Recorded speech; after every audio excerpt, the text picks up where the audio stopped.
This right here is the summary of the concept of barakah in Islam. Let me translate this for you.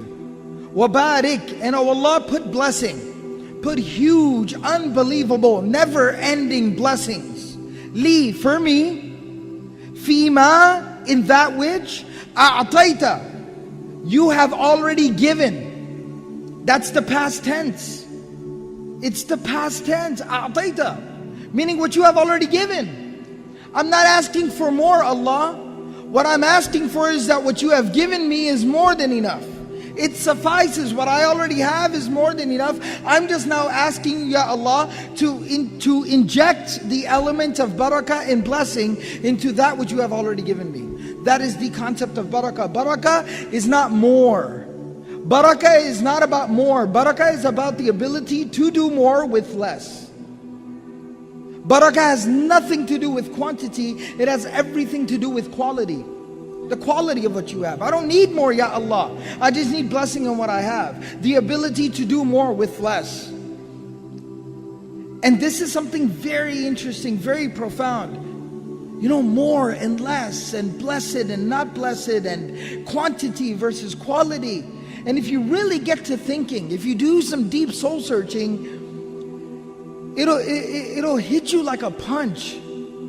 It'll really knock the wind out of you. Because you read a narration about the Prophet of Allah sallallahu alaihi wasallam. You know, the day that he passed away, there were a couple of mats. There was 1 or 2 jugs. There was a mule tied outside the house. There was a sword, there was a shield, and a couple of pairs of clothes. That was the sole possession of Rasulullah sallallahu alaihi wasallam, the greatest human being to ever walk the face of this earth. That's all he had. And he had 9 homes, which is another topic for another day. But just to put things into perspective, you got to chew on that for a second. Today we got 1 home, 5 people within the home, everybody's got a job, everybody's working, and we're still in debt. Something's wrong, something's missing. And this is where I want to get down to the core of the issue. I'm just going to lay it down. And I'm going to apologize before I lay it down that if I do offend anyone, or if I cross any lines, just please forgive me. Meet me in the bazaar, I'll buy you a hot dog. A halal hot dog, alright? Right? So just come to the bazaar, I'll feed you a hot dog, alright? Don't be mad at me. So I'm just going to say it like it is. We have a lot of discourse, we have a lot of conversation, we have a lot of discussion in the Muslim community today about Sharia compliant financing, halal this, Sharia compliant that. And I'm not criticizing, the people that are providing these services. They are very good, beneficial services for those people that need them. But I am keeping it real with y'all for a minute.